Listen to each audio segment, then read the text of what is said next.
आलू बिना डोसा। दिल्ली शहर में मेनन फैमिली रहती थी। वो लोग साउथ इंडियन थे, लेकिन कुछ दशक पहले यहाँ आकर बस गए थे। घर के मुखिया थे विश्वनाथन, लेकिन घर की बॉस थी उनकी पत्नी गिरिजा। वेंकटेश, नागराज, कहाँ जा रहे हो सुबह सुबह? तू बता नागराज। ना भैया, आप बताओ। अब अम्मा, हम लोग बस बाहर जरा यूं ही वो। क्या वो? अरे गिरिजा, क्यों गरज रही हो? बच्चे जा रहे हैं, जाने तो। आप ज्यादा इनकी तरफदारी ना करो। आपको पता है ये लोग सुबह सुबह छोले भटूरे खाने जा रहे हैं। अपना साउथ इंडियन नाश्ता खाना छोड़कर इन्हें ये सब खाना है। हाँ, तो इसमें गलत क्या? गलत है, बिल्कुल गलत है। चलो दोनों चुपचाप घर में बैठकर डोसा खाओ। ओके पापा। ओके पापा। ये सब देखकर वेंकटेश की पत्नी लक्ष्मी और बहन काव्या दोनों दूर खड़ी हंस रही थी। क्यों भैया, मजा आया? बताऊं अभी तुझे, रुक। अरे नहीं, सॉरी, मैं मजाक कर रही थी। अरे आप ही क्या बच्चों वाली हरकत कर रहे हो? छोड़ो ये सब और बैठकर नाश्ता करो। बहुत सही कह रही है, चलो बैठो सब लोग। आखिरकार सब लोग बैठ गए और नाश्ता करने लगे। कुछ दिन बीते थे, घर में सब कुछ शांत चल रहा था, जब विश्वनाथन ने एक दिन अखबार पढ़ते पढ़ते अचानक बड़ा ऐलान कर दिया। गिरिजा, मुझे याद आया, मेरे दोस्त की बेटी है, बहुत ही सुसंस्कारी, सुंदर, शुद्ध तमिल ब्राह्मण परिवार से है। मैं सोच रहा था नागराज के लिए एकदम सही रहेगी। अरे वाह, ये तो आपने बहुत अच्छी बात कर दी। मैं सोच ही रही थी बेचारे नागराज की शादी हो पाएगी कि नहीं। अरे कैसी बात करती हो? मजाक कर रही हो। दोनों की बातचीत सुनकर नागराज वहीं सामने आ गया और बोला, अम्मा अब रुकिए जरा, मैं आपसे कुछ कहना चाहता हूँ। अब क्या हुआ? कहीं फिर से छोले भटूरे की दुकान खोलने का नहीं सोच रहा ना? नहीं अम्मा, बात कुछ और है। मैं एक लड़की से प्यार करता हूँ और उसी से शादी करना चाहता हूँ। ये सुनकर दोनों थोड़ी देर चुप रहे और फिर एक दूसरे को देखकर जोर से हंस पड़े। अरे बेटा, हमें पहले से सब पता था, लेकिन तू चुप था, इसलिए सोचा थोड़ा नाटक रचे जिससे शायद तू बोल दे, और वही हुआ। हमें तो शक था जब तू बार बार मोबाइल की स्क्रीन चाट रहा था। अरे आप लोग भी ना, ऐसे कैसे आप लोगों ने अंदाजा लगा लिया? बेटा, हम भी कभी जवान थे और तुम्हारे पिताजी तो लव लेटर को काव्य समझते थे। अब जब बात खुली गई तो नागराज ने पूरी कहानी सुनाई। उसका नाम मीरा है, बहुत ही समझदार और प्यारी लड़की है। दिल्ली में ही रहती है, लेकिन वो उत्तर प्रदेश से है। क्या साउथ इंडियन नहीं है? अरे भगवान, अब तो इडली डोसा सब गया। शादी में पूरी कचौड़ी परोसनी पड़ेगी। अम्मा अप्पा प्लीज, मैं मीरा से बहुत प्यार करता हूँ। अम्मा अप्पा, नागराज सही कह रहा है, पहले लड़की से मिल लो फिर फैसला करना, साउथ हो या नॉर्थ, इंडियन तो है। और मीरा जैसी समझदार लड़की आपको बहुत पसंद आएगी। मैं उससे बात कर चुकी हूँ। अच्छा, इसका मतलब जिठानी और देवरानी में गठबंधन पहले ही हो चुका है। सब लोग हंस पड़े। आखिरकार गिरिजा और विश्वनाथन मीरा से मिलने को तैयार हो गए। जब मीरा मिली तो उनके होश उड़ गए। अरे, ये तो बिल्कुल मेरी जवानी की फोटो जैसी लग रही है। हाँ, बस फर्क इतना है कि इसे देखकर लोग खुश हो जाते हैं और तुझे देखकर डर जाते थे। आप तो नहीं डरे? हाँ? ऐसे ही नोक झोंक और बातों के बीच शादी पक्की हो गई, लेकिन असली ड्रामा तो अभी बाकी था। हमारी बेटी की शादी में नॉर्थ इंडियन रस्में होगी, हल्दी, संगीत, डीजे, ड्रम, ढोल। और हमारे यहाँ बिना काशी यात्रा के शादी नहीं होती। दूल्हा बिना छाता बिना चप्पल घर छोड़कर जाता है और फिर कन्या पक्ष उसे रोकता है। ये कौन सी यात्रा है भला? हम तो जूता चुराने की रस्म करते हैं। जूता चुराओ या दुल्हा चुराओ, ये शादी तो मेला बन गई है। अरे भगवान, मैं तो सोच रहा था बस मंडप में बैठना, या तो ड्रामा चालू हो गया। अब रुकिए सब लोग, क्यों ना दोनों परिवारों की रस्में मिलाकर एक मसाला शादी करें। साउथ की काशी यात्रा, नॉर्थ के हल्दी, साउथ का नादस्वरम, नॉर्थ का डीजे, और भोजन में इडली भी होगी और राजमा भी। हर मिठाई में रसमलाई भी होगी और केसरी भी।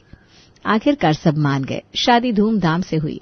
मीरा के पापा डीजे पर नाचते रहे, कभी बॉलीवुड के गानों पर तो कभी कॉलीवुड के गानों पर, और गिरिजा तो मीरा की तरफ फलों को डोसा खिलाकर गर्व महसूस कर रही थी। मजा आ गया, मैंने इन सबको डोसा खिला दिया। शादी के बाद मीरा पूरे तामझाम और दक्षिण भारतीय रीति रिवाजों के साथ नागराज के घर आई। अंदर आते ही नारियल फोड़ा गया, हल्दी कुमकुम का तिलक लगा और आरती हुई। स्वागतम सुस्वागतम, अब से तुम हमारे कुल की लक्ष्मी हो। लक्ष्मी तो मैं हूं ना। अरे चुप रहे लक्ष्मी, मजाक मत कर। मीरा हंसती रही। सब कुछ नया नया था और उसे सब कुछ बहुत अच्छा अच्छा लग रहा था। लेकिन असली इम्तिहान तब आया जब बारी आई पहली रसोई की। सुनो सुनो, अब बहू की पहली रसोई है। मैं चाहती हूँ प्याज वाली उत्तपम, नारियल की चटनी और स्टीम इडली बने। और मीठे में पायसम। हाँ, और सांभर तो होना चाहिए, वरना पेट कैसे भरता है। मीरा तो सुनते ही घबरा गई। रसोई से ज्यादा तो उसे इन नामों का उच्चारण ही नहीं आता था। वो चुपके से नागराज को खींचकर कमरे में ले गई और बोली, नागराज, मुझे तो सिर्फ हलवा बनाना आता है। प्लीज अपनी अम्मा से बोल तो आज मुझे हलवा बना लेने दे, बाकी मैं सब बाद में सीख जाऊंगी। अब ठीक है, मैं बात करता हूँ। कुछ देर बाद नागराज ने गिरिजा से बात करी। अम्मा, मीरा पहली बार बना रही है, वो हलवा बनाना चाहती है। क्या? अब हमारे घर में भी नॉर्थ इंडियन हलवा बनेगा? डोसा इडली का तेल लेने? तेल तो सांभर में डालते हैं गिरिजा, हलवा में तो घी। आप चुप रहिए मिस्टर विश्वनाथन। गिरिजा ने घर सर पर उठा लिया। आखिरकार नागराज के समझाने से गिरिजा मान गई और मीरा ने गाजर का हलवा बनाया। अम्मा, एक बार खाओ तो सही। चखा दे ला। वाह मीरा, क्या बात है, मुंह मीठा कर दिया। ऐसा हलवा तो हमने कभी नहीं खाया। सब तारीफ कर रहे थे, लेकिन लक्ष्मी और काव्या अलग मूड में थी। हाँ, है तो अच्छा, बस थोड़ा और मीठा होता तो शुगर बढ़ जाती। और गाजर थोड़ी और कड़ी होती तो सबका जबड़ा खोल देती। मीरा थोड़ी उदास हो गई। वो कुछ नहीं बोल पाई। उसको ऐसे देखकर वो दोनों हंस पड़ी और बोली, अरे हम मजाक कर रहे भाभी, हलवा एक नंबर है। हाँ, उदास मत हो, हमारा तो रिश्ता ही तानों का है। ऐसे उदास होगी तो कैसे चलेगा? जी समझ गई। धीरे धीरे सारे मेहमान चले गए और मीरा अब पूरे घर की बहू बन चुकी थी। रात का समय हुआ। मीरा ने बिना किसी से पूछे राजमा चावल बना डाले। नागराज और वेंकटेश ने देखा तो उछल पड़े। अरे वाह अम्मा, आज तो बहू ने सीधे दिल जीत लिया। हाँ अम्मा, ये राजमा चावल नहीं, प्यार है प्यार। प्यार अगर गैस पे पकता तो सारे शेफ लव गुरु होते। सब हंसने लगे, लेकिन गिरिजा सीरियस होकर बोली, बहू आज तो बना लिया, पर कल डोसा बनेगा। मुझे बहुत मन कर रहा है डोसे का। जी मम्मी जी। मीरा ने हाथ तो कर दी, पर वो घबरा गई। रात को जब वो कमरे में थी तो नागराज बोला, क्या हुआ मीरा, इतनी उदास क्यों हो? डोसा बनाना है और मुझे तो पता भी नहीं वो होता क्या है। सच कहूं तो मुझे लगा डोसा एक बड़ा पराठा होता है। तो वैसे ही समझ लो, बड़ा पराठा। और हाँ, बस थोड़ा पतला और कुरकुरा होता है। मतलब पतला और कुरकुरा पराठा? ठीक है, मैं ऐसे ही बना लूंगी। सुबह होते ही मीरा कमर कसकर रसोई में जुट गई। उसने एक बड़ा सा पराठे जैसा डोसा बनाया और अंदर भर दिए आलू के मोटे मोटे टुकड़े। आलू पराठा सबको पसंद आता है, तो ये डोसा भी पसंद आएगा। तभी काव्या किचन में आती है। भाभी कुछ मदद? नहीं नहीं, ये सरप्राइज है, कोई नहीं आएगा किचन में। Okay okay. सब डाइनिंग टेबल पर बैठे इंतजार कर रहे हैं। बहू आ रही है, सब तैयार रहो और भगवान तैयार रहो। लीजिए आलू वाला स्पेशल डोसा। ये डोसा या डोसे की लाश? इतना मोटा डोसा तो मैंने पहलवानों को खाते भी नहीं देखा। और अंदर जो आलू भरा है वो तो मानो धरती की कोर से निकल गया हो। इतना भरा, एक डोसा खा लूं तो 3 दिन खाना ही ना खाना पड़े। मीरा शर्म से पानी पानी हो गई। उसकी आंखों में आंसू आ गए। मैंने कोशिश की थी। अरे ओ बहू, रो क्यों रही है? देखो तो सही, हम सब तुम्हारे इस नए क्रिएटिव डोसे को याद रखेंगे, लेकिन आगे से कहीं रेसिपी देखकर बनाना। वैसे इस डोसे को तो हम इतिहास में दर्ज करेंगे, आलू डोसा आंदोलन के नाम से। मीरा ने प्लेट में रखे अधपके, चिपचिपे और अजीब से दिखने वाले डोसे देखे। एक गहरी सांस ली और सीधे अपने कमरे की ओर भागी। दरवाजा बंद किया और बेड पर मुंह के बल गिरते ही फूट फूट कर रोने लगी। हे भगवान, ये तो डोसा नहीं, कोई एलियन चप्पल लग रही है। सब हंस रहे थे, मैं तो बस सबको खुश करना चाहती थी। तभी दरवाजा खुलता है और नागराज आता है। अरे ओ मीरा, तो रो क्यों रही है? कहीं गैस तो नहीं फट गई? नहीं, मैंने डोसा बनाने की कोशिश की, लेकिन वो बकवास निकला। सब हंस रहे थे मुझ पे। तुमने क्या सोचा, पहली बार में डोसा बनाओगी और सीधा मास्टर शेफ फिनाले जीत लोगी? हंसो मत ना, मैं सच में ट्राई कर रही थी। अरे बाबा, जब तुमने कभी डोसा देखा नहीं, खाया नहीं, बनाया नहीं, तो एकदम से कैसे बनेगा? धीरे धीरे आ जाएगा सब। टेंशन नहीं लेने का मीरा देवी। तो आप ही बता दो कैसे बनाते हैं डोसे। मैं तो सिर्फ खाने का एक्सपर्ट हूँ। बनाना तो हमेशा अम्मा ने किया है, उनसे पूछ लो। नहीं, अगर अम्मा को पता चल गया कि मुझे डोसा बनाना नहीं आता तो वो सोचेंगी कि उनके बेटे ने चूजा पाल लिया है। मैं यूट्यूब से सीख लूंगी। हाँ, वही देख लो, आजकल वही सबसे बड़ा गुरु है। अगली बार जब डोसा बनाने की बारी आई तो मीरा ने मोबाइल उठाया, यूट्यूब खोला और सामने लिखा था नो इंटरनेट कनेक्शन। हे भगवान, आज ही नेट खत्म होना था।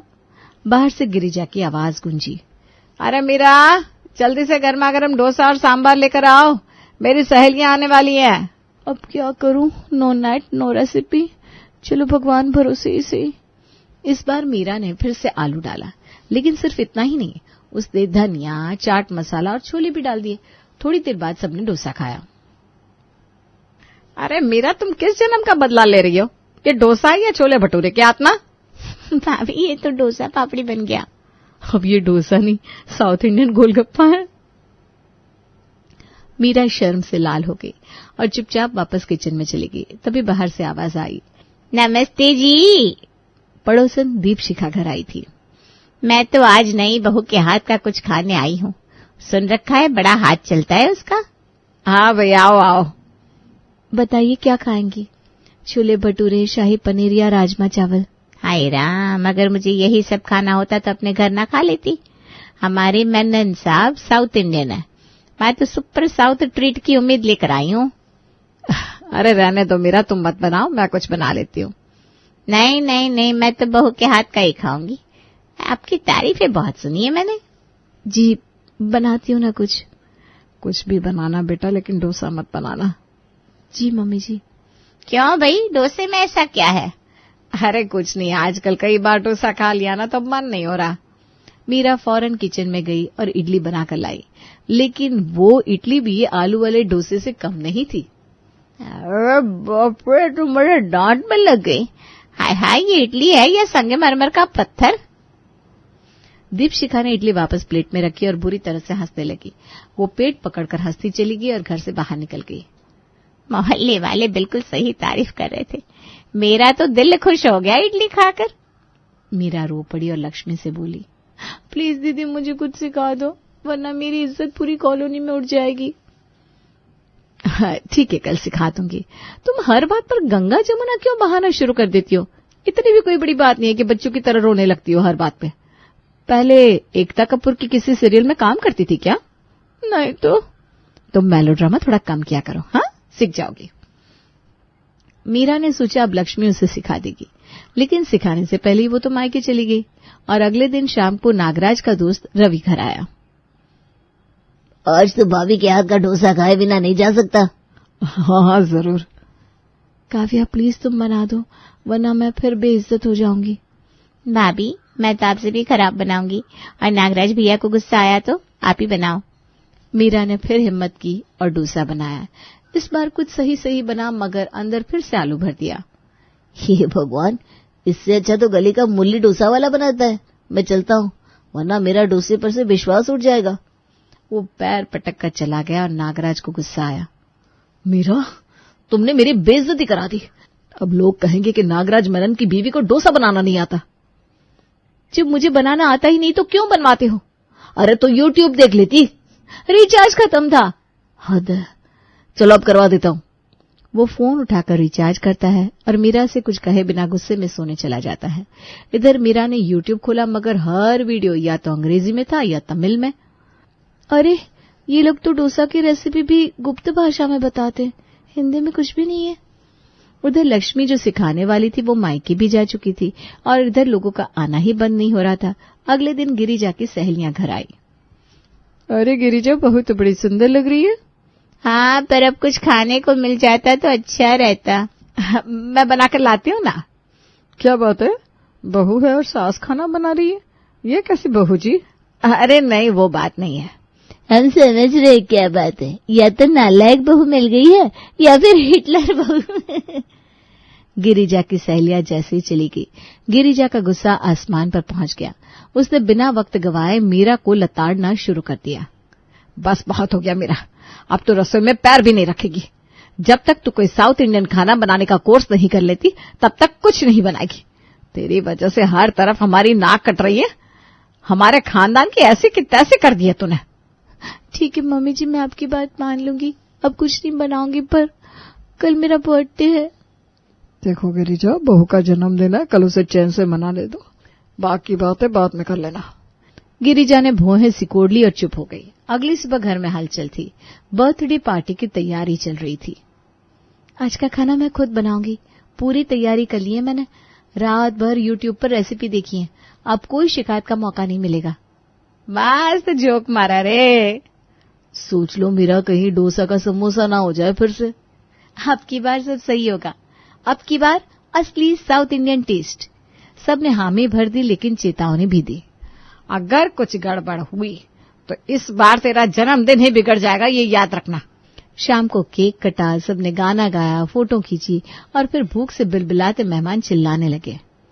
अब जल्दी से खाना परोसे भई, केक से तो भूख और बढ़ गई। मीरा मुस्कुराते हुए थालियां ले आई। एक के बाद एक डिश सामने आने लगी। इडली, डोसा, सांभर, उपमा, वड़ा। इस डोसे में भी आलू है? यहाँ तो उपमा में भी आलू है। ये कौन सी रेसिपी देख ली इसने? सांभर में दम आलू, ये तो दमदार निकली बहू। क्या? नहीं, मैंने तो सब ठीक बनाया था। आलू की सब्जी तो अलग थी, वो दम आलू कहाँ गए? उसी समय काव्या बड़ी मासूमियत के साथ बोली, मुझे लगा वो कटे हुए आलू सब्जी में डालने हैं तो मैंने सब डिश में डाल दिए। आप कह रही थी ना मदद करनी है तो मैंने कर दी।